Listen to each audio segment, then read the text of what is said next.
Hey guys, picking back up with methods.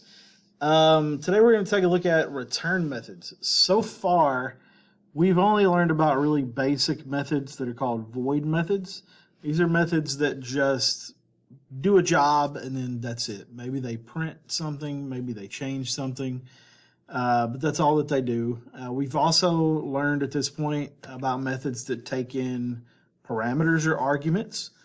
What we're adding to this is the idea that a method can actually return a value back to the method call. And if you didn't know, I've probably mentioned it before, but we've been using return methods since the beginning. Some instances, every string method that we've ever used has always been a return method. For instance, .to uppercase. This is a method that's built into the string class. It takes a string and it'll return that string back converted to uppercase. I know that it's a return method and I know that it's returning something back because otherwise I wouldn't be able to do something like this. This method call is sending a string back and I'm able to store it in a variable. Another example would be mat.pow. Takes in two numbers, returns one raised to the other power. And I know this is a return because I'm able to store it inside a variable again. So yeah, we've been using these since the beginning. Another example we may not have used before is parseInt. ParseInt is a method that takes in a string and can convert it to its integer equivalent.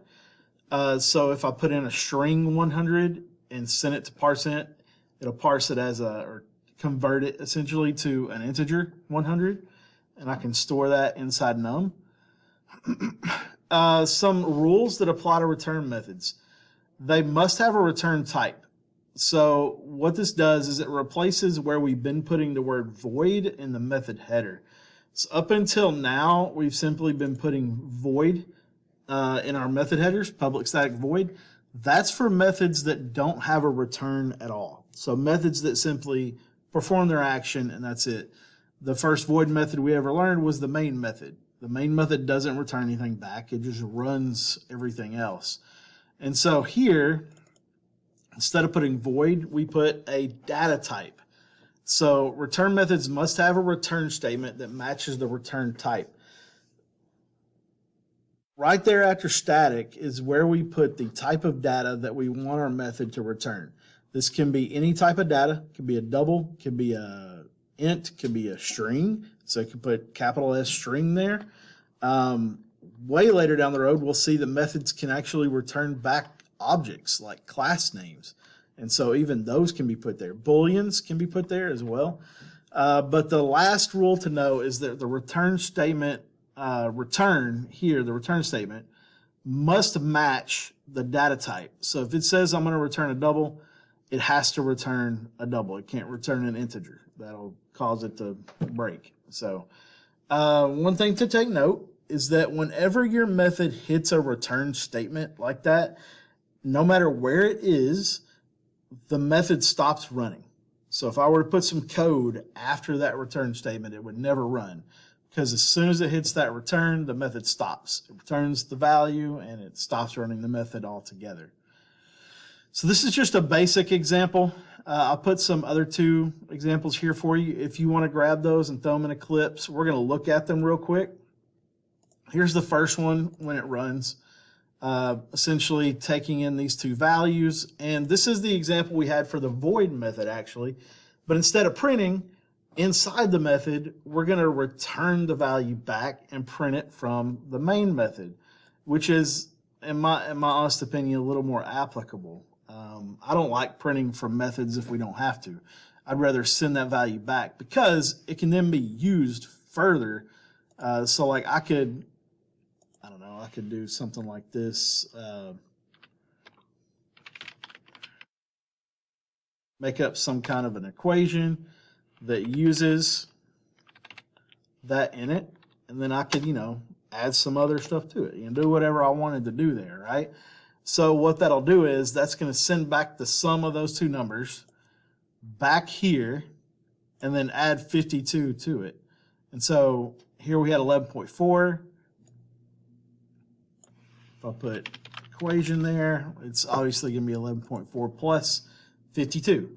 So that's the benefit of a return, actually, is that I can return the value back and then I can further use it. I can use it in an equation. I can use it in an if statement.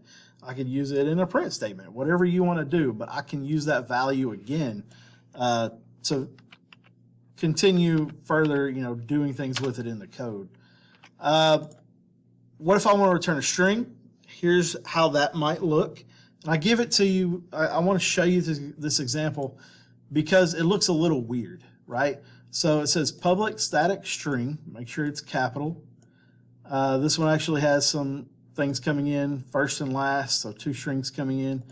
And then it simply just returns them with a space in between them, right? What I want you to take note of is the fact that this looks like how it would look in a print statement, right? I've got a string here, I've got a plus, concatenating a space, and then another string. So if it's going to return a string, that whole thing that I've highlighted is a giant string. That's all it is. And so I can do it like that. I could also just return a string variable. So if that looks nasty to you and you don't like how this looks, you can do this instead. You can create that string above it and just return the string variable. I like this better because it's less lines of code, obviously. So either way is fine. I'm not going to count you out for either way, but I want you to see both ways that you can actually do it just like this. Now, if I try to tack in,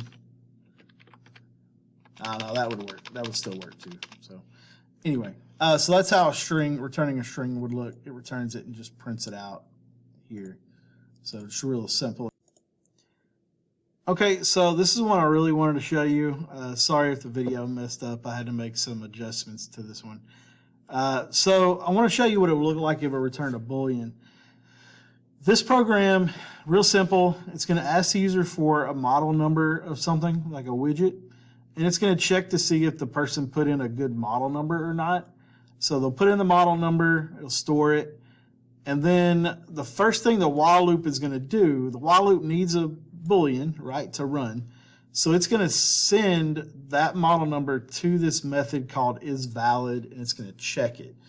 So let's go down to the method, public static Boolean, because it's going to return a Boolean. It's going to take in a number, in this case, the model number. If the number is not equal to 100 and the number is not equal to 200, return false. That means that the only 2 good model numbers we have is 100 and 200. Anything beyond that, and it should return that it's false, meaning it's not a valid number. And if it's not valid, it should print invalid. Enter a new model number, so it'll get a new one every time. One thing that's key to this is this not here. So if it returns false, it's not a good number, this is going to flip it to true so that the while loop keeps running. That's just how I have it set up. You could flip-flop these to true and this one to false, but it just didn't make sense. You could say is not valid, and that would make more sense to do it that way. But here's how it works. So if I enter in 56, that's not valid. Not valid is valid, right? One thing I want to take note of, I want to show you what happens. The fact that when it hits the return statement, that stops the method from running. So if I were to put something here, right?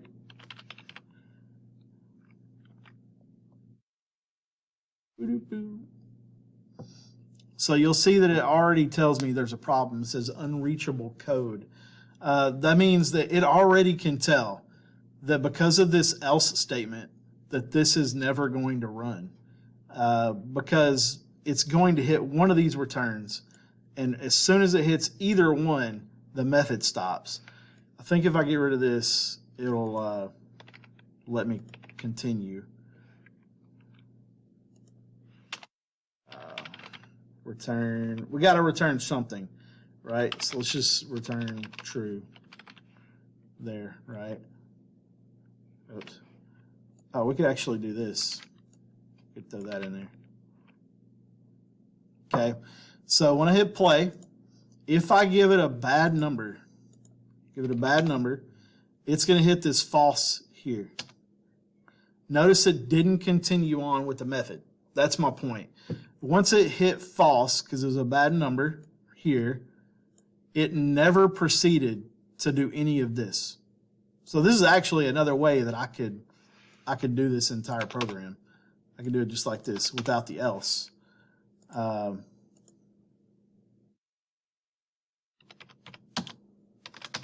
if I put in 200, here's what happens. It's going to print good model. You know, this is not going to trigger. It's going to print good model, return true, and the method stops. So I just wanted to prove to you that, you know, the return statement stops the method from running.